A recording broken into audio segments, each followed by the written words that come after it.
Chapter 12 data handling. ये हमारा introduction part है। इस वीडियो में हम डेटा हैंडलिंग के बारे में जानेंगे। सबसे पहले हम मीन के बारे में जानेंगे। अरिथमेटिक मीन या फिर मीन भी हम बोल सकते हैं। The average of a given set of numbers observations is called arithmetic mean. Arithmetic mean को हम AM भी लिख सकते हैं और सिंपली मीन, और मीन को हम इस तरीके से डिनोट कर सकते हैं। मीन हम कैसे फाइंड करते हैं? अरिथमेटिक मीन फाइंड करने का ये हमारा फॉर्मूला है, sum of all the observation divided by number of observation. नीचे हम समझते हैं, नीचे हमारे पास एक क्वेश्चन है, a cricketer scores this runs in 8 innings 58, 76, 40, 35, 46, 45, 0, 100। Find the mean score. एक क्रिकेटर ने ये स्कोर किया है 8 इनिंग्स में। स्कोर का हमें मीन बताना है कि मीन क्या होगा। मीन क्या होता है? मीन हमारा एवरेज होता है। तो मीन बताने के लिए क्या करते हैं?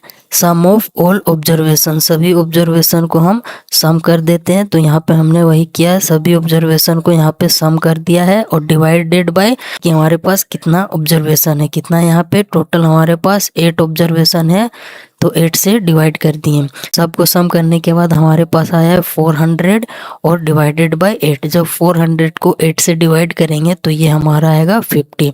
तो मीन हो जाएगा हमारा 50। इस तरीके से हम मीन फाइंड करेंगे, जो बिल्कुल आसान है। उसके बाद हमारा है रेंज। रेंज क्या होता है? Value of the highest observation minus value of the lowest observation. हमें रेंज फाइंड करना हो तो किस तरीके से फाइंड करेंगे? यहाँ पे हमारे पास एक क्वेश्चन है, the marks out of 100 obtained by a group of students in a science test are 85, 76, 90, 85, 48, 56, 95, 81 and 75। इस मार्क्स का हमें रेंज बताना है। तो रेंज बताने का फॉर्मूला है value of the highest observation. यहाँ पे सबसे हमारा हाईएस्ट ऑब्जर्वेशन कौन सा है? 95। तो 95 यहाँ पे हम लिख लेंगे, माइनस करेंगे लोवेस्ट ऑब्जर्वेशन का। जो हमारा यहाँ पे लोवेस्ट ऑब्जर्वेशन है उसका वैल्यू हमारे पास है 48, तो माइनस 48। 95 माइनस 48 इक्वल टू हमारा होगा 47। इस तरीके से हम रेंज फाइंड कर लेंगे, जो ये भी हमारा काफ़ी आसान है। उसके बाद है हमारा median. In a given data arranged in ascending और descending order the middle most observation is called median. यहाँ पे हम समझेंगे कि मीडियन कैसे फाइंड करेंगे।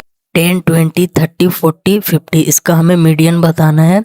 तो मीडियन हम कैसे बताएंगे? इस साइड से 2, इस साइड से 2, बीच का वैल्यू ये हमारा मीडियन कहलाएगा। यानी थर्ड ऑब्जर्वेशन जो होगा हमारा, थर्ड ऑब्जर्वेशन इक्वल टू हमारा है 30। यही 30 हमारा मीडियन हो जाएगा, यानी बीच का वैल्यू हमारा मीडियन कहलाता है। तो मीडियन हम कैसे फाइंड करेंगे? यहाँ पे हमने तो लिख दिया है सीधा कि ये 30 होगा मीडियन, पर मैथमेटिकली हम कैसे सोल्व करेंगे? तो हमारे पास यहाँ पे फॉर्मूला है मीडियन फाइंड करने का। यहाँ पे हम फॉर्मूला लिख लेते हैं। यहाँ पे टोटल नंबर ऑफ ऑब्जर्वेशन कितना है हमारे पास? 1, 2, 3, 4, 5। तो यहाँ पे 5 में प्लस 1 करेंगे, जितना भी ऑब्जर्वेशन रहेगा उसमें 1 प्लस करेंगे और 2 से डिवाइड करेंगे, तो ये हमारा मीडियन हो जाएगा। 5 और 1 हमारा होता है 6, और नीचे में हमारा है 2। 6 डिवाइडेड बाई 2 इक्वल टू होगा हमारा थर्ड ऑब्जर्वेशन। और थर्ड ऑब्जर्वेशन यहाँ पे हमारा कौन सा है? First, second, third. Third observation हमारा है 30। तो ये 30 हो जाएगा हमारा मीडियन। इस तरीके से हम मीडियन फाइंड करेंगे। मीडियन में जब हमारा ओड है, 5 ऑब्जर्वेशन रहे या फिर 7, 9, 11 यानी ओड में ऑब्जर्वेशन रहे, तो इस तरीके से हम मीडियन फाइंड कर लेंगे। अगर ऑब्जर्वेशन इवन में रहे तो हम मीडियन कैसे फाइंड करेंगे? यहाँ नीचे हम समझते हैं। Find the median of the flowing data. यहाँ पे हमारे पास एक डेटा है, इसमें टोटल नंबर ऑफ ऑब्जर्वेशन हमारे पास 8 है। 8 ये हमारा इवन होता है। जब इवन हो तो हम किस तरीके से फाइंड करेंगे मीडियन? मीडियन फाइंड करने का यहाँ पे इवन के लिए हमारा फॉर्मूला लिखा हुआ है। 8 ऑब्जर्वेशन है टोटल, तो यहाँ पे 8 लिखे हैं, 2 से डिवाइड किए हैं, प्लस 8 डिवाइडेड बाई 2 प्लस 1 करेंगे और डिवाइडेड बाई 2। इसी फॉर्मूले से हम मीडियन फाइंड करेंगे। 8/2 इक्वल टू हमारा 4 होता है। यहाँ पे हमने 4 लिख लिया है, और इसको सोल्व करेंगे तो ये हमारा 5 होगा। तो यहाँ पे हमने 5 लिख लिया है और डिवाइडेड बाई 2 है। फोर्थ और फिफ्थ ऑब्जर्वेशन यहाँ पे हमारा है first, second, third, fourth observation हमारा है 35 और फिफ्थ ऑब्जर्वेशन है हमारा 36 डिवाइडेड बाय 2। जब इसको हम सोल्व करेंगे तो ये हमारा आएगा 35.5। यहाँ पे हमारा अरेंज नहीं किया हुआ था, इधर उधर लिखा हुआ था, तो यहाँ पे अरेंज कर लेना है। मीडियन फाइंड करने से पहले अरेंज कर लेना है, असेंडिंग ऑर्डर में या फिर डिसेंडिंग ऑर्डर में, किसी में भी कर सकते हैं। इस तरीके से हम मीडियन फाइंड करेंगे। उसके बाद हम जानेंगे आगे मोड के बारे में। The mode of a set of observations is the observation that occurs most frequently. That is, an observation with the maximum frequency is called mode.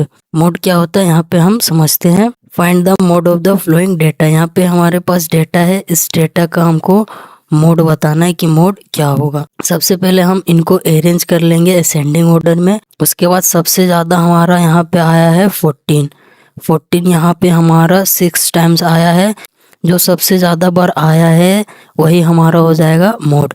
तो यहाँ पे हमारा आंसर में हो जाएगा मोड इक्वल टू 14, यही हमारा आंसर हो जाएगा। इसी तरीके से हम मोड फाइंड करेंगे जो काफ़ी आसान है। उसके बाद हम जानेंगे बार ग्राफ के बारे में।